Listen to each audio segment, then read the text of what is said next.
Yes, ma'am. Done. And then you can see this that,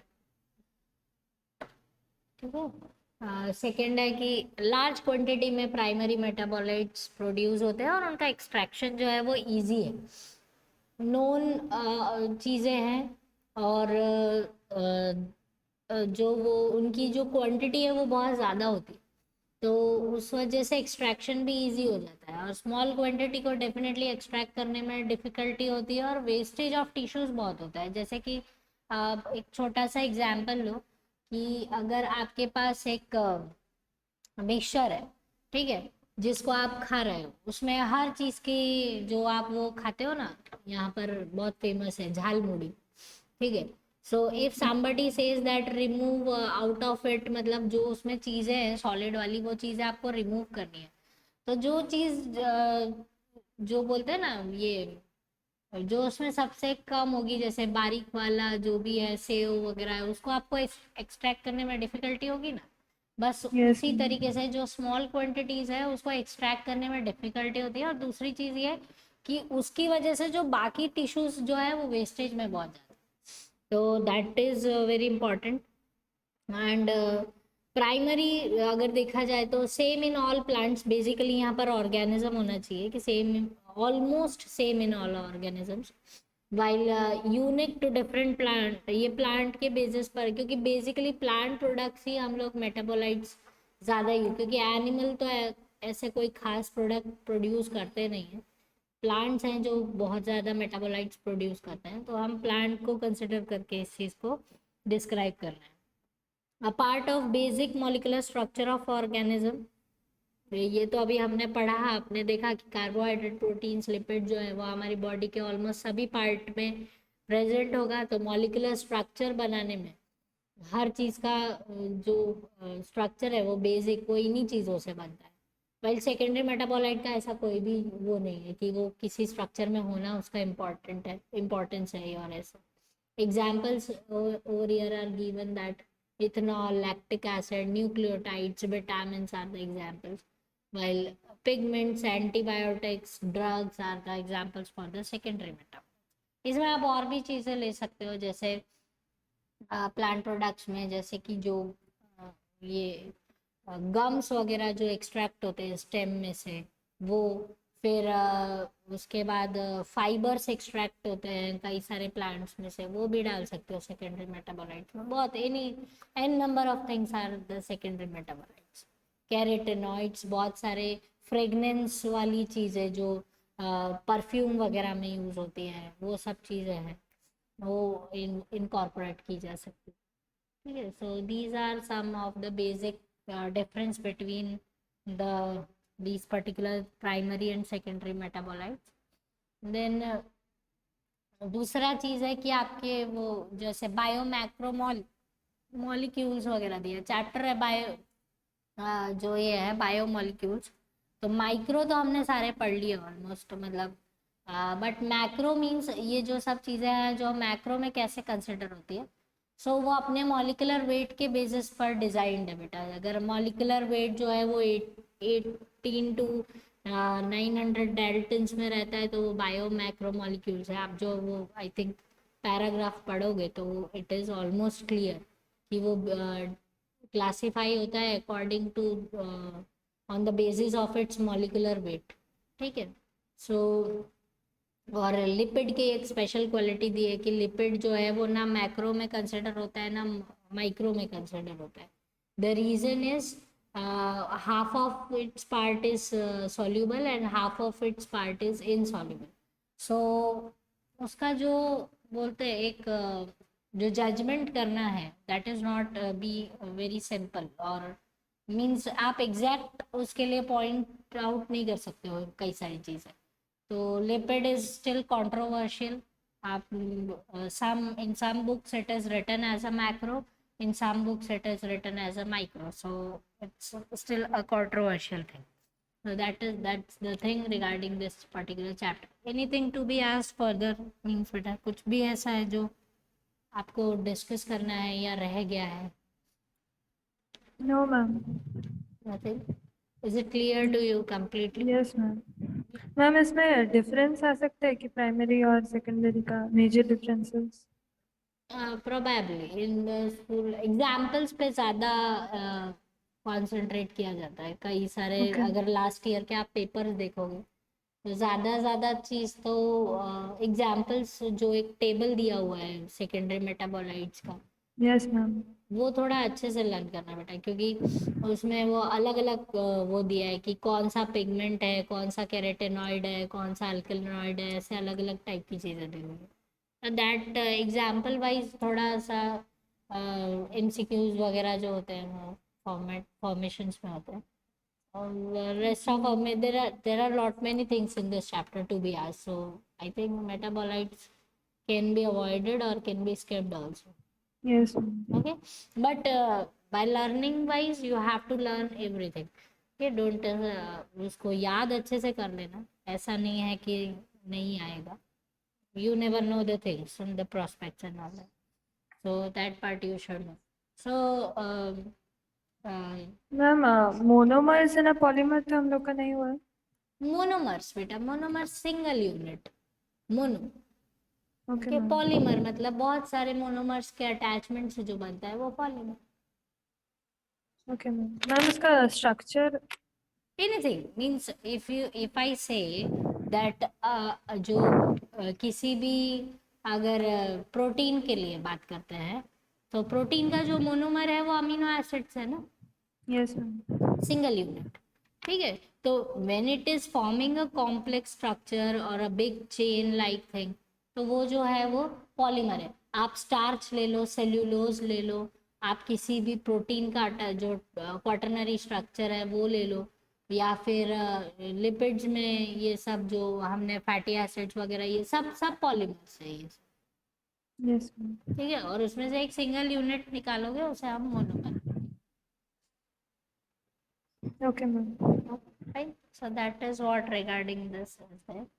So now we can move to the chapter that is called cell, and that we will see. Just let me change this one. Ma'am progress of ओरिएक्शन of reaction I think, ma'am वो है? क्या बेटा? Ma'am progress of reaction. Ma'am progress of ma'am वो graph, potential energy versus progress of reaction. इन ये enzymes का। Yes ma'am, हाँ, that activation is what energy. We learn in the activation energy जो है, अगर हम इसका पढ़ते हैं, I think last class we have yes discuss ma'am, उसका सिंगल ग्राफ हुआ था मैम, डबल एक ही ग्राफ में दो सबट्रेट का वो शायद नहीं हुआ था। Two substrates. I am not getting बेटा, क्या पूछ रहे हो? मैम जो एनसीईआरटी में है मैम, वो transition state, active energy without enzyme और activation energy with with enzyme का। एंजाइम, हाँ। यस मैम, वो दोनों ग्राफ जो एक साथ ग्राफ में प्लॉट किया है मैम, वो वाला। हाँ हाँ, that part you should no, क्योंकि फर्स्ट ऑफ ऑल उस पर्टिकुलर ग्राफ के बेसिस पर कुछ इक्वेशंस फॉर्म करे जा सकते हैं बेटा। Okay ma'am.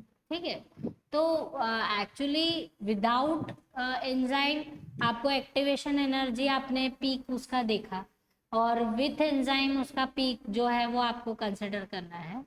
फिर उसके बेसिस पर actually this will come in your chemistry also, so I will give you regarding that, I will give you one worksheet for that, so you can follow it, and if I proceed that वो जो ई ए और ऐसे वाले जो denominations है वही बात कर रहे हो ना? Yes ma'am, yes ma'am. हाँ, तो वो जो एक्टिवेशन एनर्जी के लिए वो जो ग्राफ प्लॉटिंग है बेटा, बायो में तो ऐसा कुछ आएगा, मतलब ग्राफ के बेसिस पर जो है वो सिर्फ आपको वो पूछ सकते हैं कि वो पर्टिकुलर जो एक्सेस है वो क्या डिनोट कर रहा है, that type of questions will come.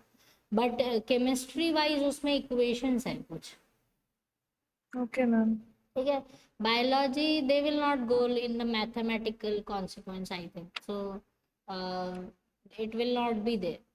If it is there in your school, if they are practicing, then let me know. We will do ma'am it. NEET में मैम बायोमोलिक्यूल से कितना portion रहता है, मतलब NEET question wise अगर कितना portion? everything will be there beta, anything from first word to last word of the chapter, you cannot say कि ऐसा नहीं आएगा, ये छोड़ देंगे। Okay ma'am. okay everything is there, so that's the thing. NEET is like you are preparing for medical na beta, so I think you will be before beginning, means when you will be entering that medical college, on giving that exam and all that, so you will be knowing almost all the basic of the medical means students, जो medical student को घुसने से पहले पता होना चाहिए, वो आप 11th-12th के बुक से ही प्रिपेयर कर सकते हो। Okay ma'am. So and you know that, वो आई थिंक वो सर ने भी आपको बताया होगा कि आप जब कॉलेज में जाते हो तो पहली चीज़ें टीचर्स यही पूछते हैं कि एनसीईआरटी पढ़ा है, नहीं पढ़ा है तो इस साल अच्छे से पढ़ो, ऐसा है।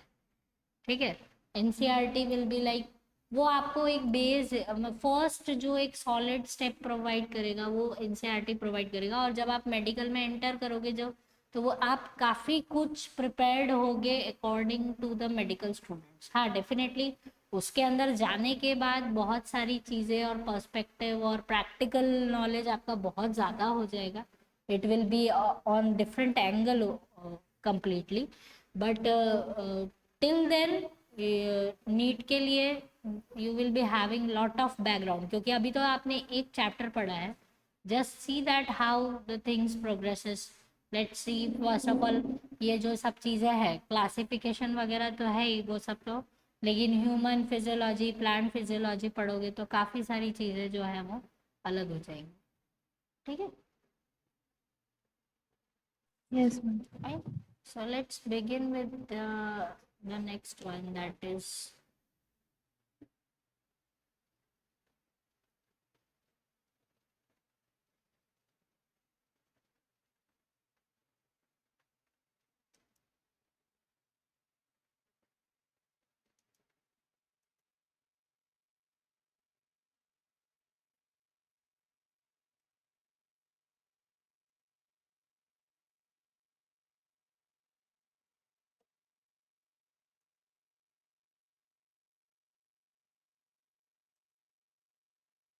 okay. So we will be beginning other apart from this thing, we will come across so many questions and all that regarding each and every chapter. तो अभी तो आप फिलहाल जो टेक्स्ट बुक के चैप्टर्स है और जो वो आप वो पढ़ रहे हो, ऑल इन वन वगैरह आई थिंक पढ़ रहे हो ना, क्या पढ़ रहे हो? Ma'am finger tips. हाँ फिंगर टिप्स एक वो है, और अगर आपको थोड़ा बहुत और अगर डिटेल चाहिए ना बेटा, तो स्पेशली कई सारे बच्चे अरिहंत के बुक्स फॉलो करते हैं। तो okay ma'am. Arihant biology is much means good language if you just see to it.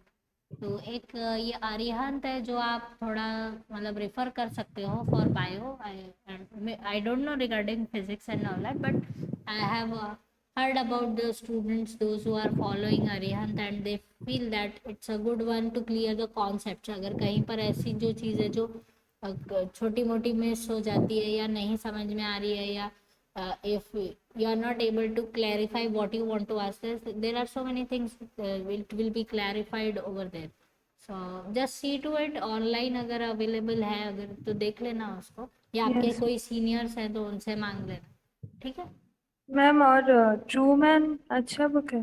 True mains is too good, but Trueman's जो है वो बेटा बहुत ज़्यादा हाई कॉन्सेप्ट, लेवल। हाँ बहुत डेप्थ में है, बहुत ज़्यादा।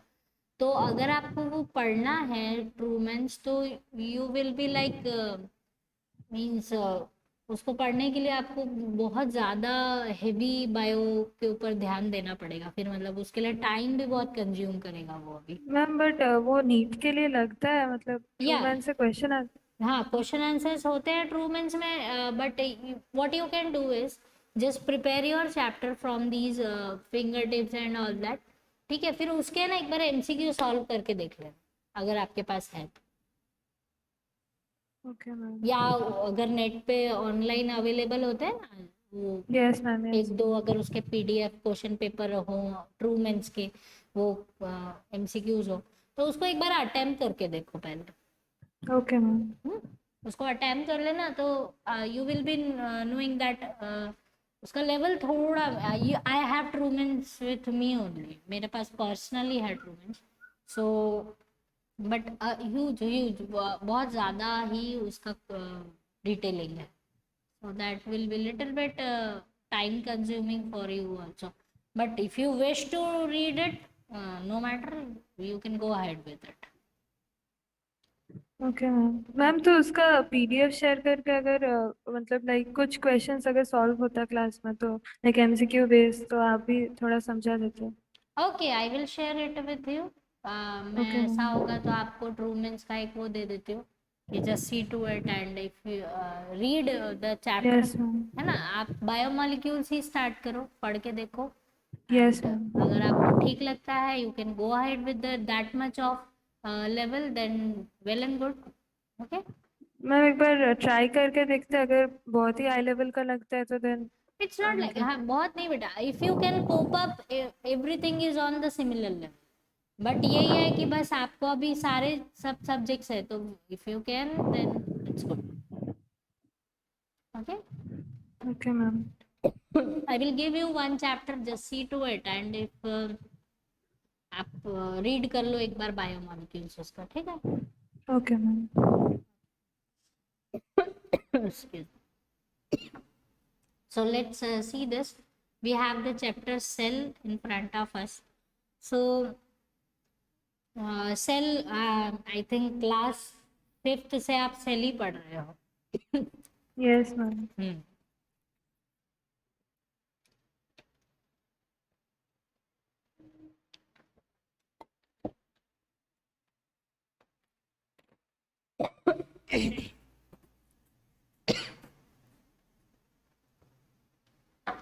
सो सेल जो हम अभी तक पढ़ रहे हैं बेटा, उसको थोड़ा और डिटेल में, उसके थोड़े और कॉन्सेप्ट जो हैं वो अब थोड़े डिफरेंट होंगे। We will study the staining technique also, क्योंकि अभी फिलहाल तो आप लोगों के प्रैक्टिकल स्कूल में ऐसा कुछ है नहीं, बट स्कूल स्टार्ट होगा तो आपको हर एक चीज़ को कैसे स्टेन करना है, कैसे सेल को विजुलाइज करना है under the microscope, how to focus under the microscope, that you will learn.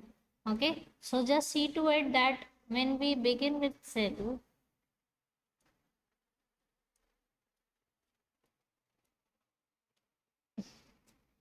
okay, so first of all cell जो है हमारा, we know that structural and functional unit है हमारी बॉडी का। हर एक organism, if we talk about that living organism,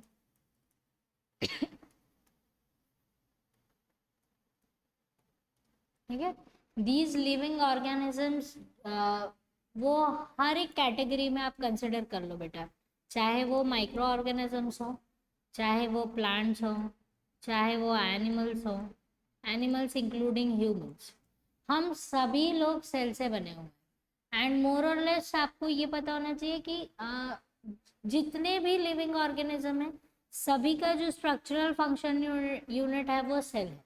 that's why structural and functional unit of living organism.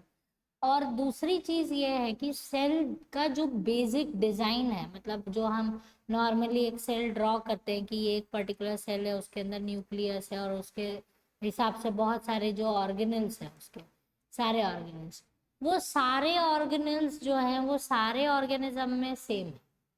Mitochondria ले लो, endoplasmic reticulum ले लो, गोल्गी बॉडीज ले लो, फिर आप चाहे राइबोसोम्स ले लो, न्यूक्लियस का फंक्शन ले लो, एवरीथिंग, एवरी पर्टिकुलर ऑर्गेनल जो है वो सेम है ऑलमोस्ट सारे ऑर्गेनिजम्स में। और सबसे जो फैंटास्टिक उसका लॉजिक है इज दैट कि सभी ऑर्गेनिज्म में उनका फंक्शन सेम है। मतलब माइटोकॉन्ड्रिया वो चाहे माइक्रो ऑर्गेनिज्म में हो, चाहे हम में हो, चाहे प्लांट में हो, वो एटीपी प्रोडक्शन के लिए ही रिस्पॉन्सिबल है और वो सभी में यही काम करता है। ऐसा नहीं है कि प्लांट में जाने के बाद कुछ और करेगा माइक्रो ऑर्गेनिज्म के बाद अंदर। तो दैट्स वाई ये जो चीज़ है नेचर की, that is something very, you can say it's like very secretive, और बहुत ज़्यादा क्यूरियोसिटी अगर जनरेट करता है तो वो ये है।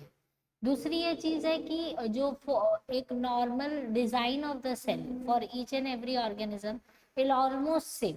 थोड़े बहुत एडिशंस हैं, थोड़े बहुत सब्ट्रैक्शंस हैं, और उसके बेसिस पर सेल जो है वो अलग हो जाता है। और दूसरी चीज़ ये कि कुछ एडिशनल फीचर्स के लिए कुछ कुछ चीज़ें अलग है, जैसे कि प्लांट्स फोटोसिंथेसिस कर सकते हैं जो कि और कोई नहीं कर सकता है। तो इसलिए प्लांट्स में जो है वो एक ऑर्गेनल है क्लोरोप्लास्ट, जो स्पेशली सिर्फ प्लांट्स के लिए डिजाइन किया हुआ है, क्योंकि वो एक स्पेशल फीचर है। ठीक है। और जैसे अगर हम लोकोमोशन की बात करें तो लोकोमोशन एक स्पेशल फीचर है एनिमल्स का, माइक्रो ऑर्गेनिजम्स का।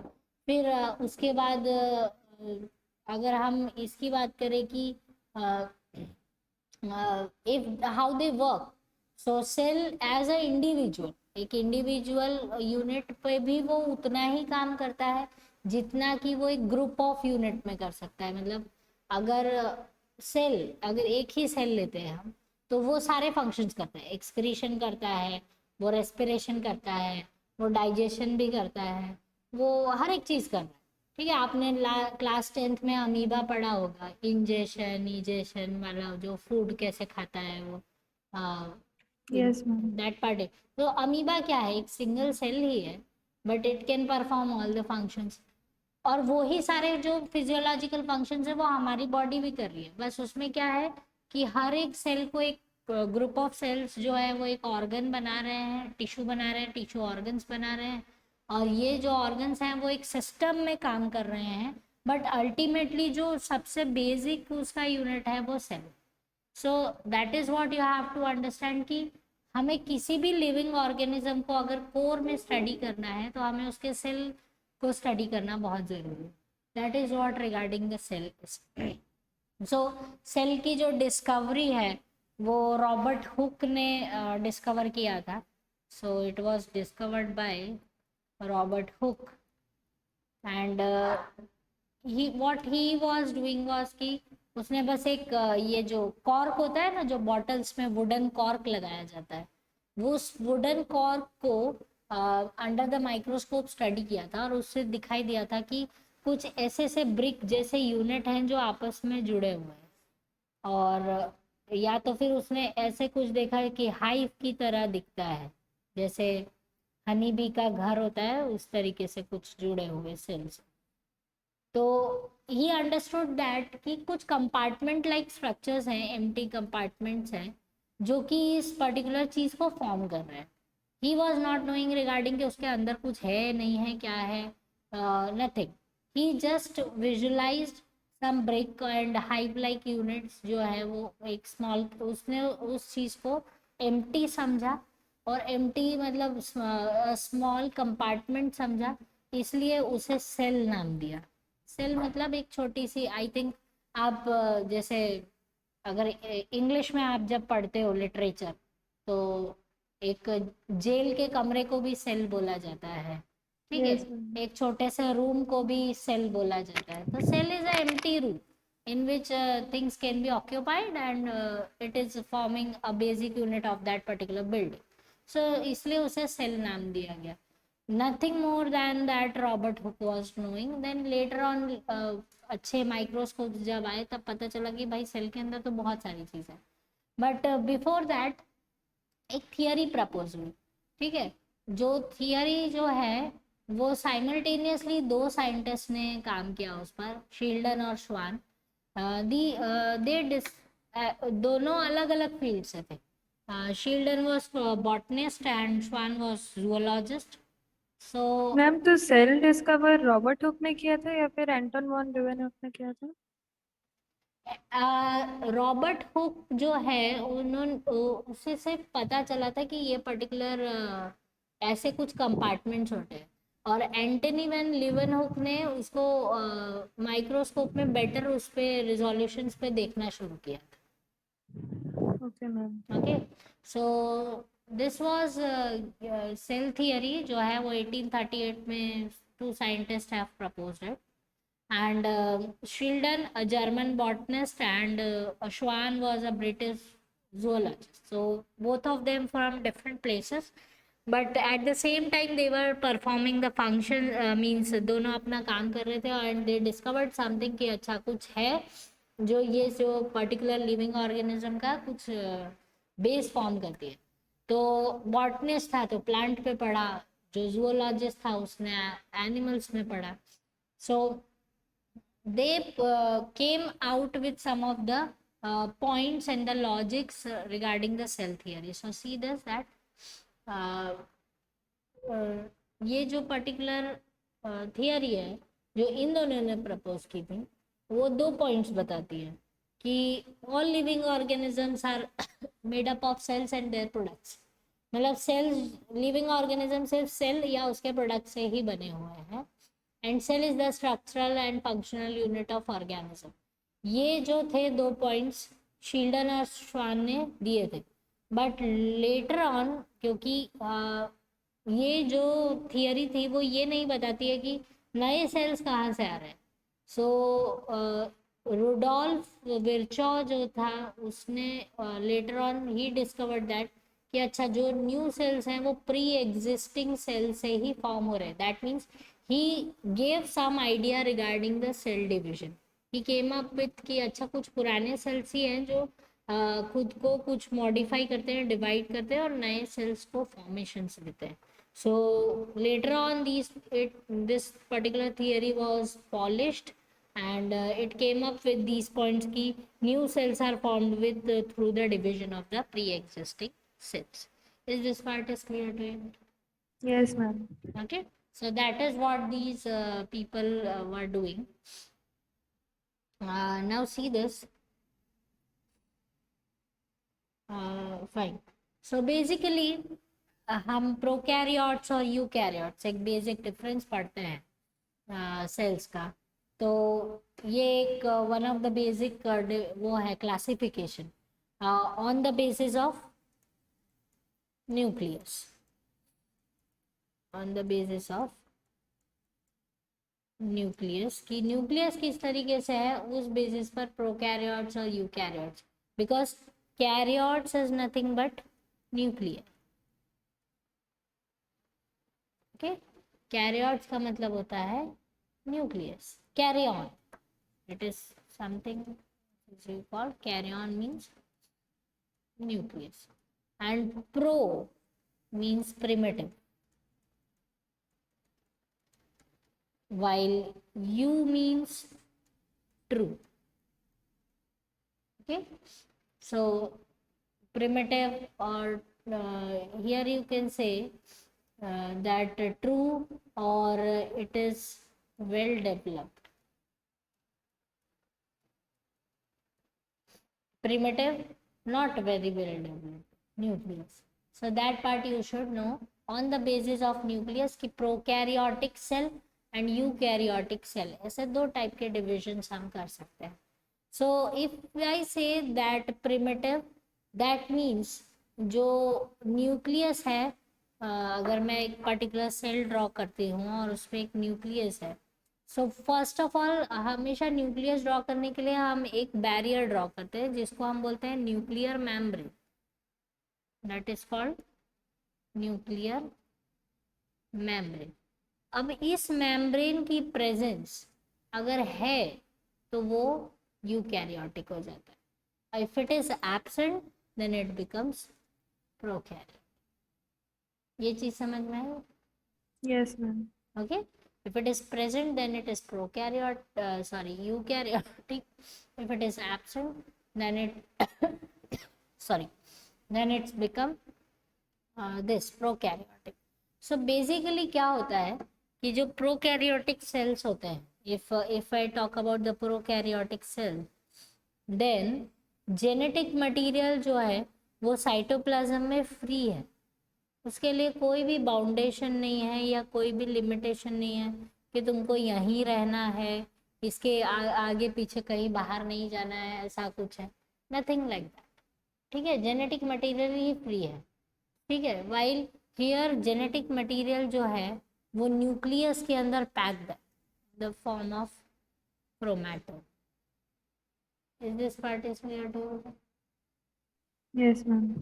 ठीक है। So here nuclear membrane is not present, here nuclear membrane is present, while in prokaryotic you can say that genetic material is free in cytoplasm, okay, means it is uh, present freely just like other organelles, while eukaryotes में जो nucleic जो material है, sorry, जो nucleus का जितना भी material है वो सारा एक पर्टिकुलर मेम्ब्रेन के थ्रू पैक्ड रहता है in the form of chromatin, ठीक है। एंड दिस क्रोमैटिन जो भी है, जो डीएनए या जो भी आरएनए, जो भी पर्टिकुलर आपका मटेरियल है ये पर्टिकुलर सेल के अंदर, वो क्रोमैटिन मतलब एक थिन थ्रेड के फॉर्म में होगा, जस्ट लाइक दिस, ठीक है। तो हमने डीएनए के स्ट्रक्चर में पढ़ा कि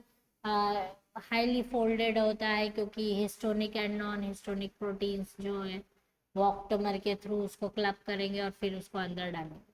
सो all these things these are packed inside the nuclear membrane, so that is why it is called well developed, while this is called underdeveloped or undeveloped, like that.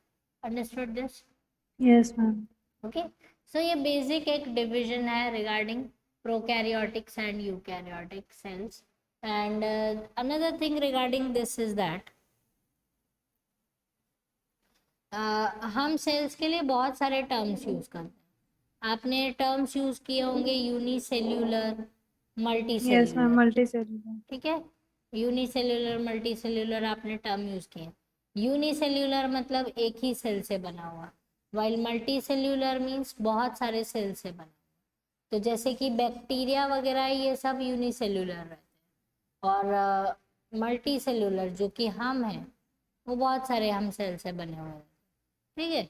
So see this that reading this chapter you will come across the terms like unicellular, multi cellular, जितने भी higher organisms हैं वो सभी multi cellular, ठीक है। Then come across the you must, शायद हो सकता है आप ऐसे वर्ड्स में आओ, uni nucleate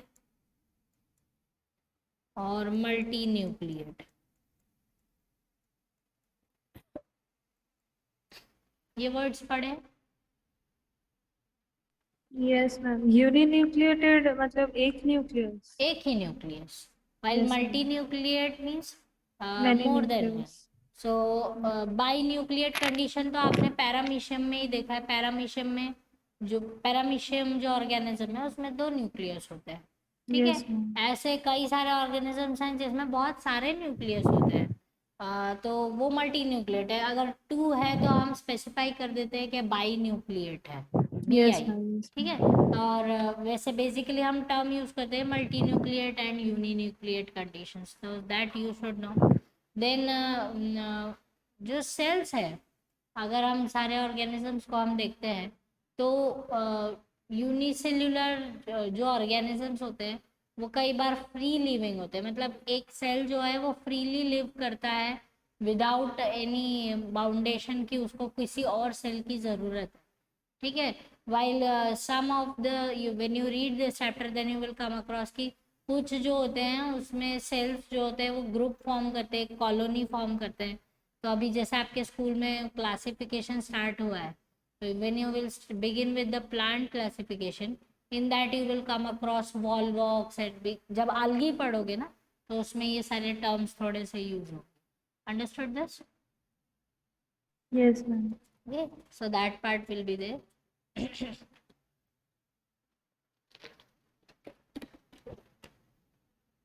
Now see this that first हम स्टेनिंग पढ़ते हैं, ठीक है।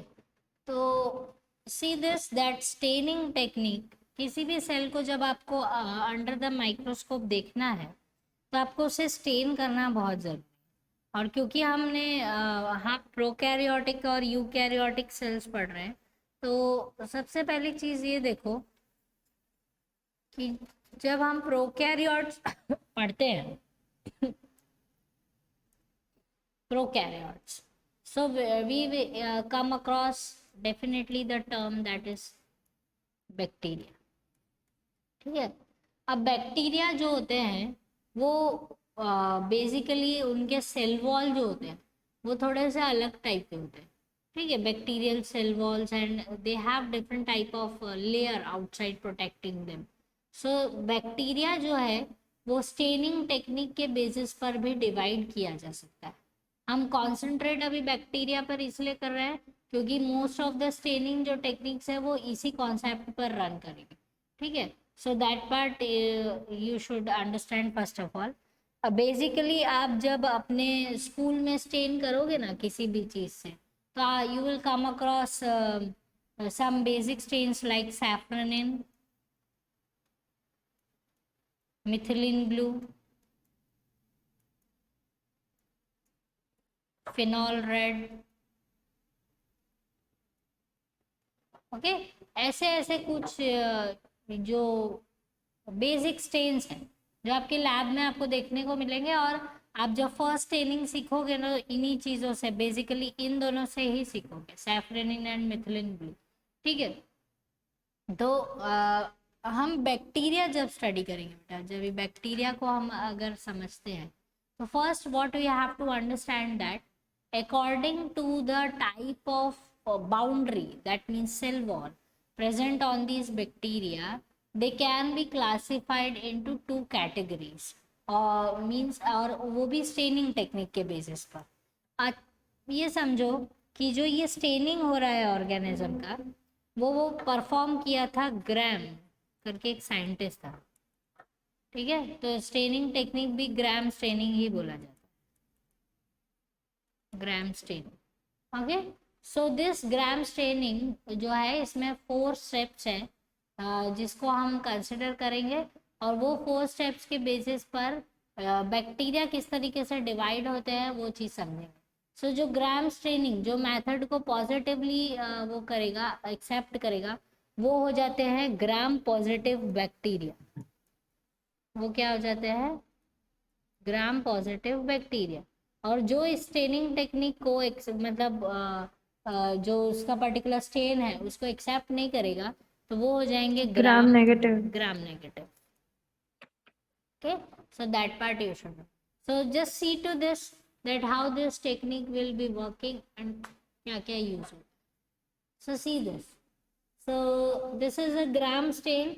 सबसे पहले most widely use procedure in bacteriology, and थोड़ा सा अलग अलग मतलब इसको हम डिफरेंशियल स्टेनिंग क्यों बोलते हैं? डिफरेंशियल स्टेनिंग इसलिए बोलते हैं क्योंकि ये हमको 2 टाइप के ऑर्गेनिज्म को डिफरेंशिएट करने में हेल्प करता है, इसलिए ये डिफरेंशियल स्टेनिंग प्रोसीजर।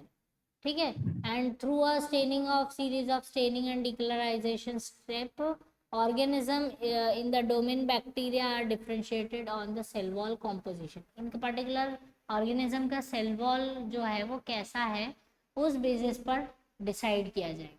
सो जो ग्राम पॉजिटिव कुछ ऑर्गेनिजम्स जो होते हैं उनके सेल वॉल में थिक लेयर्स ऑफ पेप्टिडोग्लाइकन, ठीक है, प्रेजेंट होता है। ऑलमोस्ट 90% जो है वो पेप्टिडोग्लाइकन से सेल वॉल बना होता है। वाइल जो कुछ बैक्टीरिया होते हैं उनके अंदर जो लेयर्स ऑफ पेप्टिडोग्लाइकन होती है वो बहुत कम होती है, और होती है तो वो सब थिन होती है, बहुत ज़्यादा थिन है। If it is thin in nature then it becomes Gram negative, उनको बन जाना पड़ता है। ठीक है, अब ये जो है हम सिर्फ टेक्निक बैक्टीरिया के ऊपर ही अप्लाई कर रहे हैं, बाकी सारी चीज़ों पर हम ये अप्लाई नहीं करेंगे, यूकैरियोट्स और ये सब पर, क्योंकि हमारी जो सबसे पहली बात तो अगर हम ह्यूमंस की बात करें तो एनिमल सेल में सेल वॉल होता ही नहीं, तो ये कंसिडर ही नहीं होगा। और प्लांट्स वगैरह में अगर हम इसको कंसिडर करें तो वहाँ पेप्टिडोग्लाइकन जो है वो प्रेजेंट नहीं होता है। सो दैट्स वाई ये जो है और स्टेनिंग टेक्निक सिर्फ बैक्टीरिया के ऊपर अप्लाई होती है। ठीक है, yes ma'am. Now you require 4 things, 4 ingredients over here। सबसे पहले हमारा इंग्रेडिएंट है, जैसे ही आपका suppose if this is your slide, ठीक है, और इस पे आपने बैक्टीरिया कल्चर लगा दिया है। बैक्टीरियल कल्चर मतलब,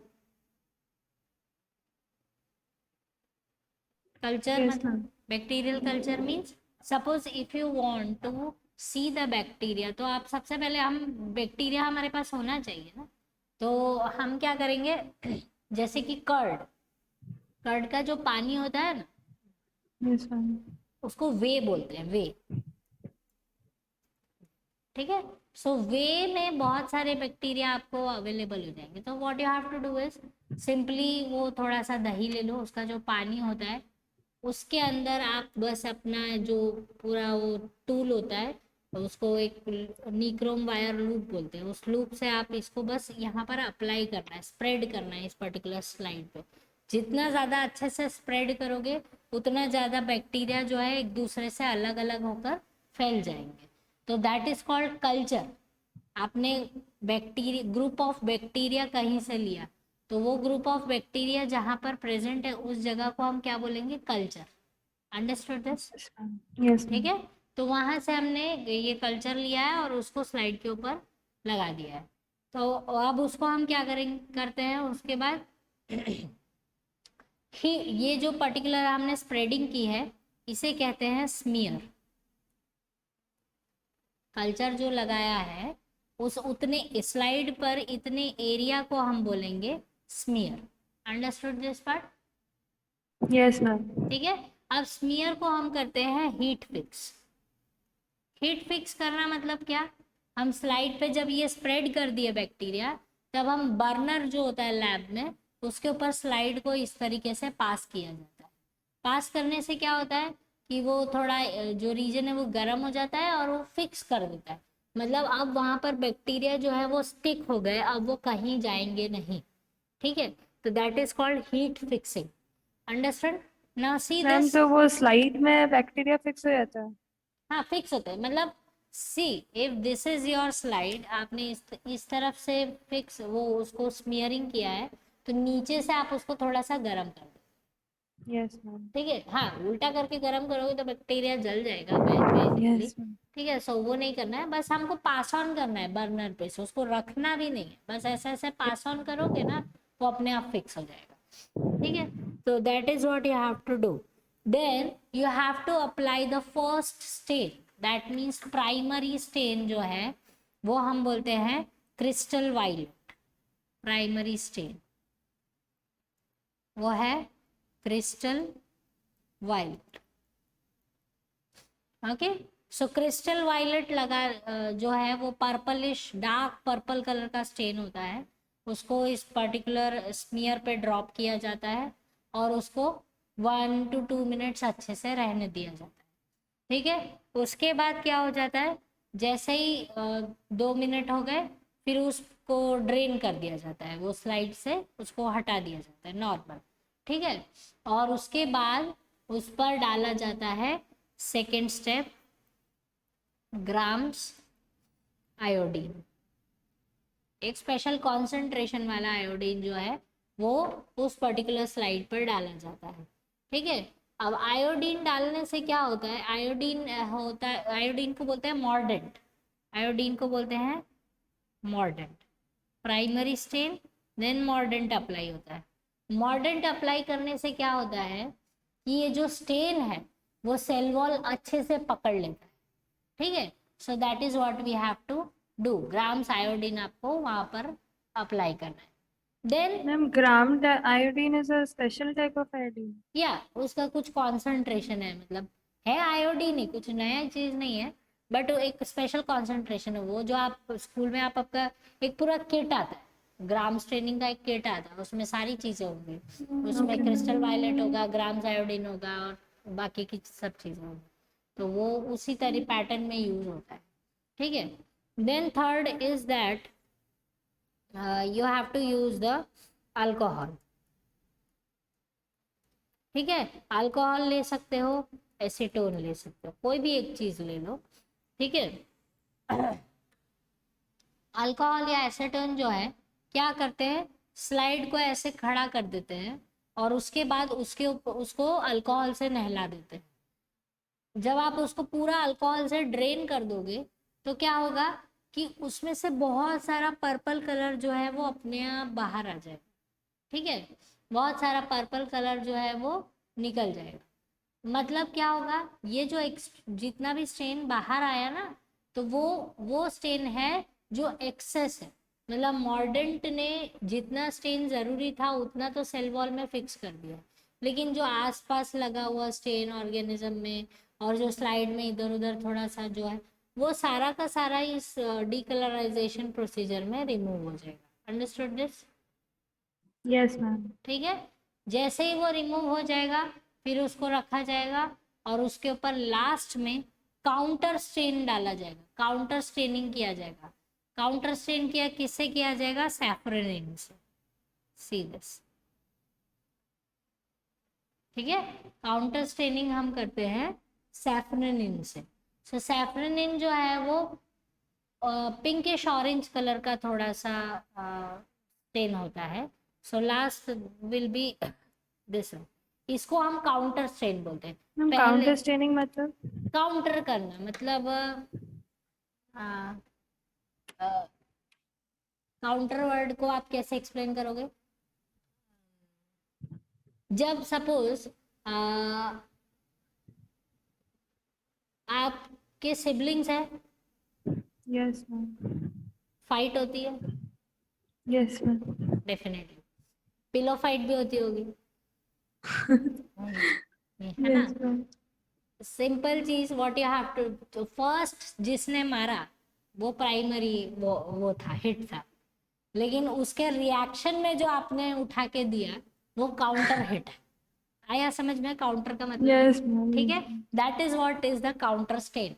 मतलब आपने फर्स्ट प्राइमरी स्टेन तो लगा दिया, उसके बाद उसको डीकलराइज करने के लिए अल्कोहल डाल दिया, सब कुछ कर दिया, लेकिन अब हम काउंटर स्टेन अप्लाई करेंगे ताकि जो ऑर्गेनिज्म है अगर वो फर्स्ट स्टेन को पूरी तरह से निकाल चुका है सपोज अपने अंदर से, तो उसके पास कोई और दूसरा स्टेन होना चाहिए यस माइक्रोस्कोप में मैम। दिखने के लिए। यस आया समझ? Ma'am. So that is what the counter stain is. ठीक है, तो इसी वजह से इसको हम डिफरेंशियल स्टेनिंग प्रोसीजर बोलते हैं, क्योंकि अगर फर्स्ट स्टेन पूरी तरह ऑर्गेनिज्म छोड़ देता है तो वो सेकंड स्टेन से दिखाई देगा under the microscope. Understood this? Yes ma'am. ठीक है, yes ma'am. So see this Gram positive and Gram negative bacteria. So this is what the cell wall, हमको सबसे पहले सेल वॉल समझना है। सो ग्राम पॉजिटिव जो है, देखो पेप्टिडोग्लाइकन लेयर देखो कितना सारा है। ठीक यस है, ma'am. Then you have plasma membrane, उसके बाद आपको प्लाज्मा मेम्ब्रेन देखने को मिलेगा और उसके उन दोनों के बीच में जो ये स्पेस है वो नॉर्मल। ठीक है, बट इस पर्टिकुलर जो ग्राम नेगेटिव है इसमें आप देखो कि ये जो पर्टिकुलर एक मेम्ब्रेन है वो अलग है, एक पेप्टिडोग्लाइकन लेयर है बीच में और उसके बाद साइटोप्लाज्मिक मेम्ब्रेन है। सो ये जो लिपोपॉलीसैकेराइड्स और ये सब चीज़ें, मतलब इनके अंदर ये जो पर्टिकुलर जो स्टेन लेने वाला लेयर है ग्राम नेगेटिव में, सेल वॉल जो है वो बहुत कम है और बाकी इसमें जो है वो लेयर परसेंटेज वो बहुत ज़्यादा है। यही जो लेयर है वो पर्टिकुलर स्टेन को जस्टिफाई करती है, इन दोनों stain. Understood this part? Yes ma'am. ठीक है, so that is what you have to see. Now see this. Ma'am ये gram positive gram negative always is applicable for bacteria? Yes, this is only exclusively for bacteria. Okay ma'am. ठीक है, so see this under the microscope वो ऐसे दिखते हैं, yes ma'am. बहुत सुंदर picture नहीं दिखेगा बट ऐसा ही दिखेगा। ठीक है, सो सी दिस, अगर प्राइमरी स्टेन बैक्टीरिया ने अपने सेल वॉल में पूरी तरह से ले लिया है तो आप कितना भी उसको डीकलराइज करो वो पर्पल ही रहेगा। आया समझ में? मतलब यस मैम। अल्कोहल वॉश के बाद भी, अल्कोहल बेसिकली क्यों हम अल्कोहल या एसीटोन यूज करते हैं, इसलिए कि अल्कोहल जो है वो इजीली ये लेयर्स में से पास ऑन हो सकता है एंड अल्कोहल वो उसके पास एक एफिनिटी होती है, जो एज अ सॉल्वेंट एक्ट करती है। ठीक है, हम पता है ना, जो चीज़ें वाटर सॉल्युबल नहीं होती है वो अल्कोहल या बाकी सॉल्वेंट्स में सोल्यूट हो जाए, मतलब सॉल्युबल हो जाती है। सो बेसिकली अल्कोहल जब ड्रेन किया जाता है तो वो इस रीजन से पास ऑन होता है और एक्सेस ऑफ स्टेन को बाहर ले जाता है। बट अगर ये पेप्टिडोग्लाइकन की प्रेजेंस है तो ये इतना टाइटली उसको मॉर्डेंट जो है उसको फिक्स कर देगा कि अल्कोहल उसको बाहर नहीं लेकर जा सकता है। ये चीज क्लियर हो गई बेटा? Yes ma'am. ठीक है। मैम ग्राम नेगेटिव में मैम 2 लेयर क्यों है, एक आउटर और एक साइटोप्लाज्मिक मेम्ब्रेन? हाँ, ये आउटर मेम्ब्रेन और साइटोप्लाज्मिक मेम्ब्रेन को ये समझाया बेटा कि बेसिकली अगर हम देखते हैं जो सेल वॉल होती है, कुछ बैक्टीरिया अपने आसपास एक लेयर प्रोड्यूस करते हैं जिसको हम बोलते हैं कैप्सूल्स। ठीक यस है, मैम, यस तो मैम। ये जो लेयर प्रोड्यूस होती है ये अपने सेल्फ प्रोटेक्शन के लिए वो प्रोड्यूस करते हैं। तो वो क्यों करते हैं वो अभी हम आगे देखेंगे कि ये क्या उनकी जो स्पेशलिटी है जो बैक्टीरिया को ये लेयर प्रोड्यूस करवाती है। ठीक है, तो बेसिकली अगर मैं आपको एक सिंपल एग्जांपल देती हूँ कि जैसे ये बैक्टीरिया है, उसके आसपास वो लेयर की प्रेजेंस है सपोज, तो वो लेयर जो है वो उसको मरने से बचाती है या किसी भी सिस्टम को फाइट करने से उससे बचाती है। So that outer membrane is being shown out. Ma'am तो ग्राम नेगेटिव का स्ट्रक्चर इतना डिफरेंट क्यों है? मतलब वो तो बस ग्राम स्टेन नहीं लेगा, तो मतलब हाँ, लिपोप्रोटीन्स एंड प्रोटीन्स भी थोड़ा ज्यादा है। हाँ, परसेंटेज ऑफ पेप्टिडोग्लाइकन सबसे पहले डिफरेंस है उनका। Yes ma'am. ठीक है, एंड जो स्पेस है उसमें भी डिफरेंस है, देखो यस मैम। पेरिप्लाज्मिक स्पेस में भी डिफरेंस है। And presence of proteins. हाँ, lipoproteins they are also different. सो ये जो एक्चुअली ऑर्गेनिजम्स हैं दे आर वेरी मच, बोलते हैं ना, पैथोजेनिक होते हैं। जो स्पेशली जो ग्राम नेगेटिव होते हैं वो थोड़े से पैथोजेनिक ऑर्गेनिजम्स होते हैं। पैथोजेनिक मतलब दे हैव हाँ। Tendency to give you the disease. Yes ma'am. Okay, so that कुछ तो स्पेशलिटी इनमें है, that's why they can give you the disease. तो वो क्या, ये जो लेयर है उनके आसपास, तो जब भी हमारे बॉडी में जब ये ग्राम नेगेटिव एंटर होते हैं तो ये क्या करते हैं, इम्यूनिटी सिस्टम, जो हमारा इम्यून सिस्टम है उसको इजीली स्किप कर सकते हैं। समझ लो। Yes ma'am. और प्यूरिन का स्ट्रक्चर भी वो डिफरेंट है, which one? Speciality. Ma'am purine का जो बॉन्ड बना हुआ है मैम आउटर मेम्ब्रेन में। ये वाला? Yes ma'am. हाँ, ये बेटा ये पोरिन है, इसको पोरिन एक पैसेज होता है जो अभी हम पढ़ेंगे। We will okay. Study cell membrane जब पढ़ेंगे तो you will come across the all these words porins and all that कि क्या है एक्चुअली में ये चीज। So that part you will see. Okay. Understood? तो दैट जब आप सेल मेम्ब्रेन पढ़ोगे, सेल वॉल का स्ट्रक्चर पढ़ोगे, at that time you will consider this porin, this particular thing. So porin is nothing but one type of passage जो entry और exit decide करता है सेल के अंदर। ठीक है, so and that are special type of proteins, basically एक special proteins हैं जो ये पोरिन बनाते हैं। ठीक है, सो सी दिस ऐसे दिखाई देंगे। So here what happens that कि जो प्राइमरी स्टेन है और मॉर्डेंट है वो एक बॉन्ड फॉर्म करते हैं आपस में बेटा, और जब बॉन्डिंग हो जाती है तो अल्कोहल उसको डीकलराइज नहीं कर सकता। अल्कोहल जो है वो डीकलराइज नहीं कर सकता। बट यहाँ पर primary stain mordant plus peptidoglycan ये एक बॉन्ड फॉर्म करते हैं, जबकि अगर ग्राम नेगेटिव में आप देखो ये ग्राम पॉजिटिव में होगा और ग्राम नेगेटिव में है क्योंकि पेप्टिडोग्लाइकन कम है, तो प्राइमरी स्टेन जो है और मॉर्डेंट है वो इतना ज़्यादा कोई भी पर्टिकुलर बॉन्ड फॉर्म नहीं कर पाते, वो चीज़ नहीं होती है और उसकी वजह से अल्कोहल इनको इजीली डीकलराइज कर देता है। और डीकलराइज कर देता है इसलिए वो काउंटर स्टेन जो आप ऐड करते हो उसका कलर वो अपने अंदर ले लेते हैं। Is it clear to you? Ma'am वो मैम स्टेन मॉडर्न, मैम वो वाला एक बार समझा दीजिए ना। हाँ, प्राइमरी स्टेन और मॉडर्न बेटा, ये जो हमने पढ़ा, first primary stain is crystal violet, yes ma'am. मॉडर्न is Gram's iodine, Gram side. ठीक है। So that will form a special bond with the peptidoglycan. Is it okay. clear to you? Okay ma'am. ठीक है. So that is what you have to understand. This is what the gram staining technique, and gram staining technique जो है वो bacteria को differentiate करती है. Regarding prokaryotes, क्योंकि prokaryotes हमको पहले समझना है, so that is why we should understand regarding the staining technique. Ma'am वो राइट वाला माइक्रोस्कोप का स्ट्रक्चर ग्राम पॉजिटिव था। हाँ, ये पर्पल वाला है, ग्राम ये नेगेटिव। वाला जो पॉजिटिव है, ये पॉजिटिव, ये नेगेटिव. Okay ma'am. देखो, इसलिए इसके ऑर्गेनिजम्स जो हैं वो वायलेट कलर के हैं, क्योंकि इन्होंने क्रिस्टल वायलेट को पकड़ के रखा है.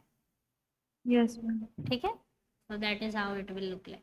मैम और फर्स्ट, वो वाला पिंक हो गया बिकॉज वो स्टेन को छोड़ दिया है। हाँ, primary stain is being dropped, क्योंकि डीकलराइज किया, जब अल्कोहल में डाला तो डीकलराइज हो गए.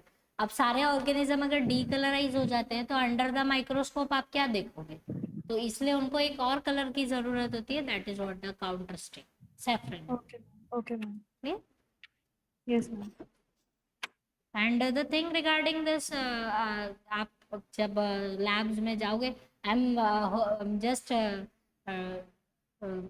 praying this thoroughly so that you can visit your labs as soon as possible, because last year yes ma'am. batch has not done any of the practical, those who are in 12th right now, because the whole year was gone in the lockdown, so they have not done performed the practicals.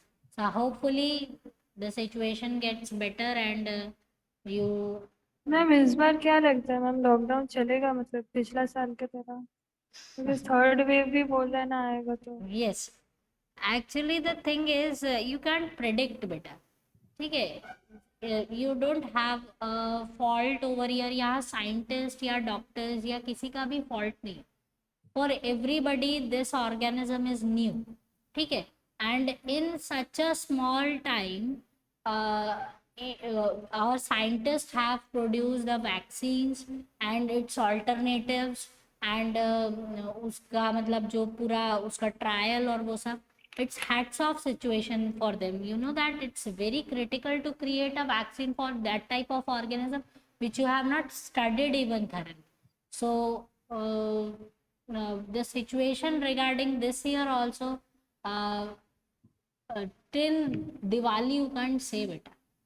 Okay, it's like that, because the now you can hear that due to that particular one disease, other type of fungus and all that, all of them are also yes coming up. Ma'am. So actually the thing is that just एक logic बहुत ही simple है बेटा.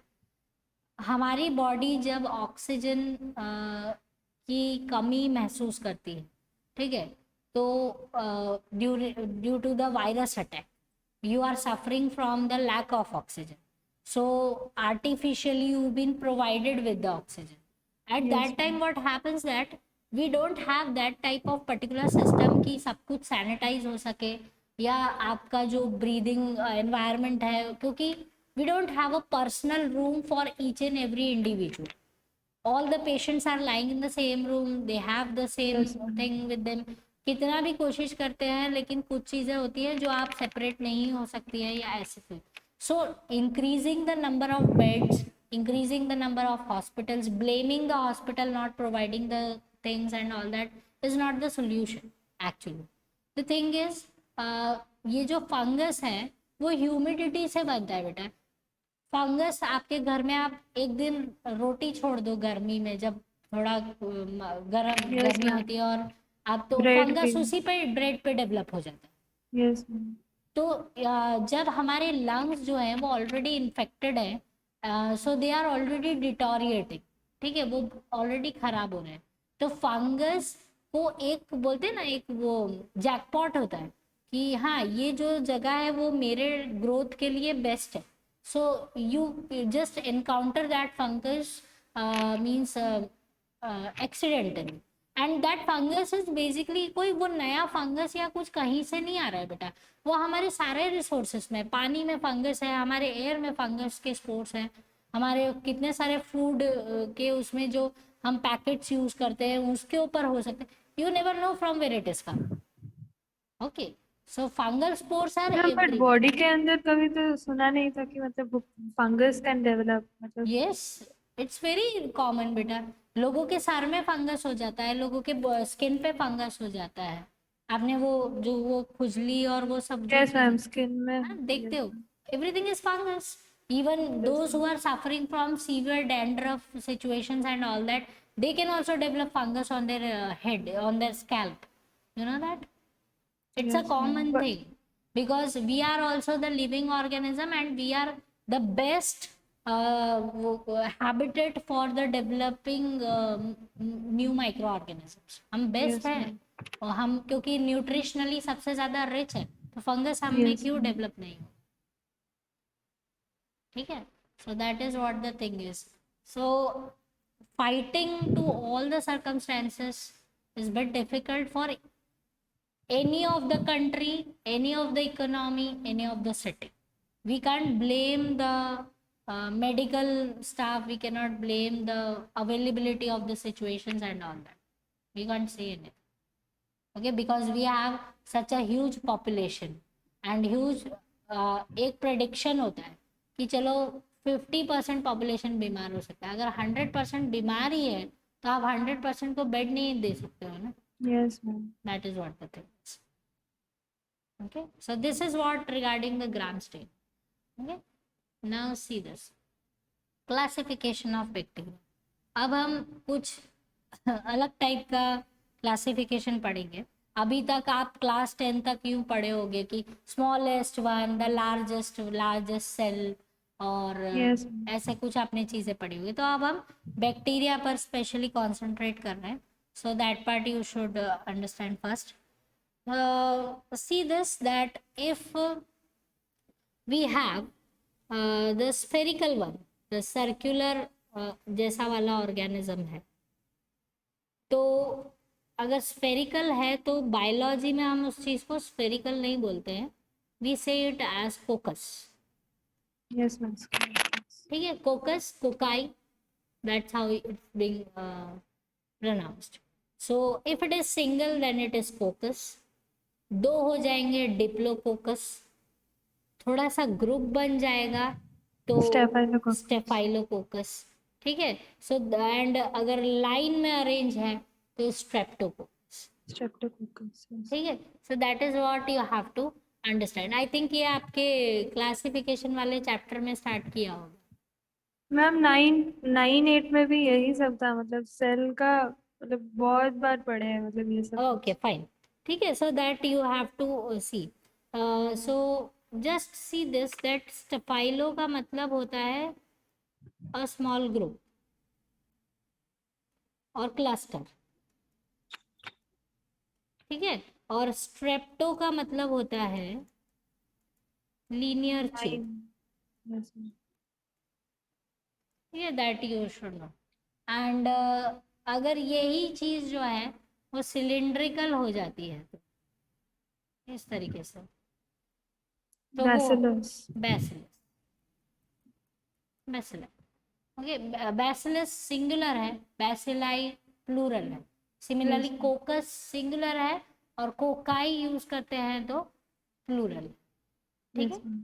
सो bacillus, that you have to see. And diplobacillus, streptobacillus, staphylobacillus नहीं होगा, स्ट्रेप्टोबैसिलस.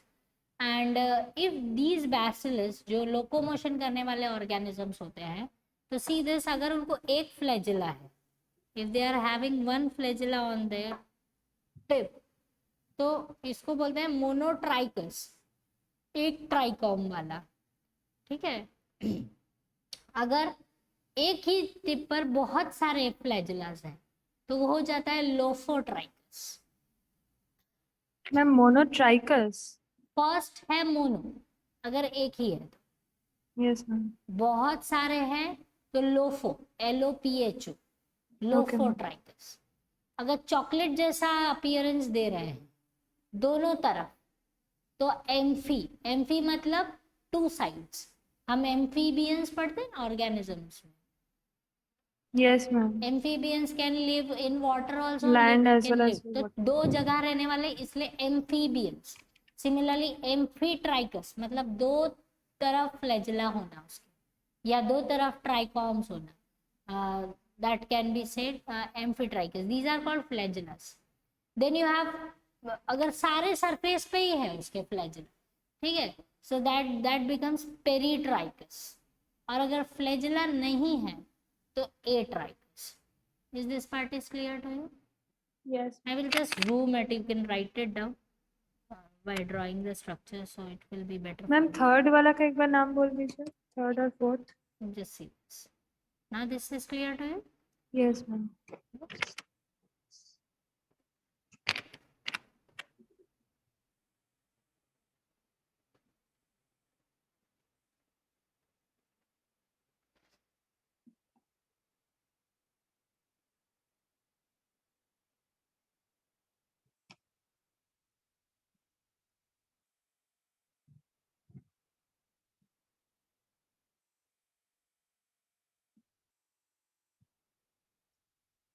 Ma'am थोड़ा ऊपर दीजिए। Hmm.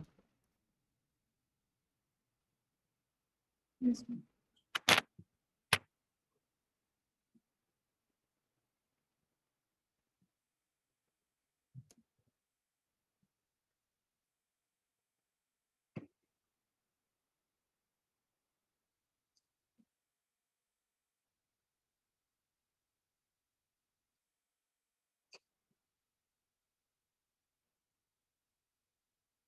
Okay. So yes. this is what you have to understand. Then if you comma जैसा है, अगर comma जैसा shape है तो यस। विब्रियो उसको बोलते हैं, ठीक है। स्पाइरल हो जा रहा है तो स्पाइरल, ठीक है। ऐसे ये जो टाइप के आप बैक्टीरिया देख रहे हो बेटा, ये हमारे दांतों में होते हैं ज्यादातर, ठीक है। तो जो जो ब्रश वगैरह अगर नहीं करते हैं जो लोग, उनके उसमें इसी की ग्रोथ ज्यादा होती है और that leads to the deterioration of teeth and all that spiral. Ma'am ये फ्लैजिला बस बैसिलस में ही ओनली रहता है ना? नहीं नहीं, बहुत सारे टाइप में आप देख सकते हो, ये ओके। बैसिलस में भी हो सकता है, ये टाइप के शेप्स में भी आप बैसिलस फ्लैजिला देख सकते हो। Okay ma'am. That may be possible.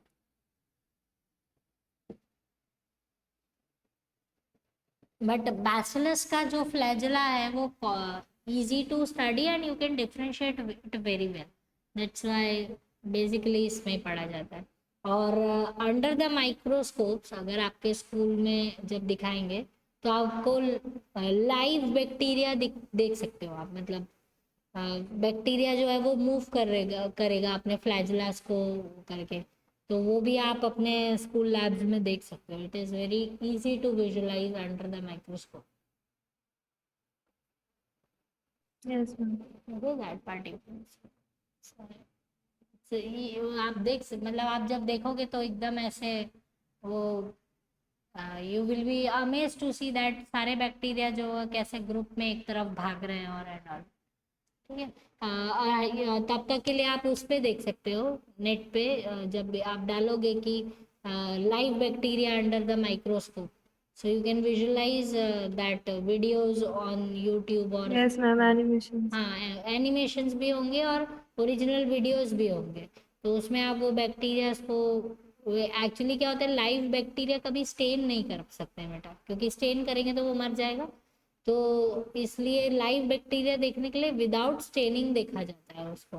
And सिर्फ एक ही उसका डिफरेंस है उसको, मतलब आइडेंटिफिकेशन का, क्योंकि जो आप देख रहे हो वो ट्रांसपेरेंट उस पे देख रहे हो और बैक्टीरिया खुद भी ट्रांसपेरेंट है। सिर्फ थोड़ा सा रेजोल्यूशन में डिफरेंस, रिफ्रैक्टिव इंडेक्स जो आप पढ़ते हो फिजिक्स में, तो यस मैम। बैक्टीरिया का हल्का सा विस्कस एरिया दिखाई देगा और बाकी बैकग्राउंड जो है वो पानी की तरह सफ़ेद दिखा, मतलब पूरा ट्रांसपेरेंट होगा। तो you have to make out कि अच्छा ये यहाँ पर बैक्टीरिया है। अंडरस्टूड? यस मैम, तो ग्राम पॉजिटिव में भी डेड बैक्टीरिया यूज करते हैं हाँ, स्टेन करने के लिए? स्टेन अगर आप कर रहे हो तो almost you are watching dead bacteria. Okay ma'am. जहाँ पर भी स्टेनिंग टेक्निक है वहाँ पर हम डेड बैक्टीरिया से कंसिडर कर, so that is what you have to see.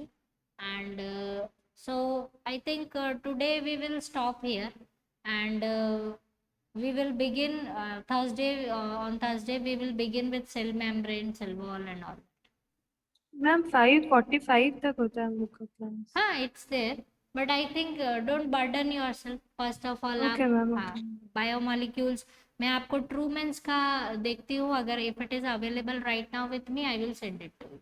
Yes ma'am, okay ma'am. Okay, just go through that chapter, and it will be good for you, because I think it's good to hear when the students are asking, coming पहले से कि ma'am हम ट्रूमेंस पढ़ना चाहते हैं, because most of them are just running away by seeing the thickness of the book. तो भाग जाते हैं सारे बच्चे, so but good, you just go through it. I'm just finding out if it is there with me in my cell phone and all that. I will just send it to yes you. Ma'am. Okay. And I will send it to you on your, you have your email ID. Ma'am in the group also you can send it. Let me see if it is a big PDF, then if it I will call you up. Okay. Okay ma'am. Fine. Okay, ma'am. Ma'am, I have your number, so I can just text you if you want the email ID and all. Yeah, sure. If it is there, just let me know, then I will send it to you. Okay, ma'am. Okay. Okay, ma'am. Okay. Fine. Okay, ma'am. Thank you, ma'am. Yeah. Okay. Bye, ma'am. Goodbye.